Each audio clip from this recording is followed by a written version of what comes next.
За ингээд Техникодны аль бие усны ирээд болдог Шүнэдэ компани төв агуулах болж штэ.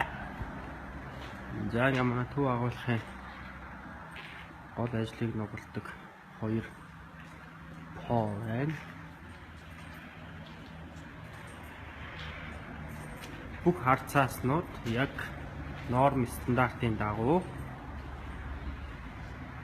дарны гэрэл шууд тусахгүй газар ингээд давхарлаастай бүгдээрээ хадгалагдаж байна.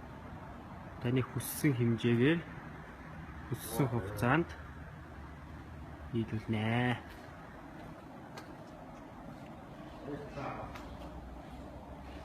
За ингээд бүх харцааснууд англиараа чулуутай чулуугүй харцаас 10 гаруй төрлийн харцааснууд байгаа.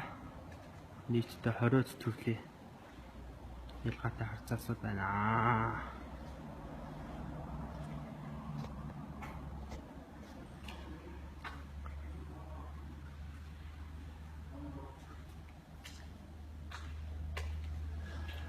За ингээд ерөнхийдөө энэ хүү байдалтай төв агуулах байна гэж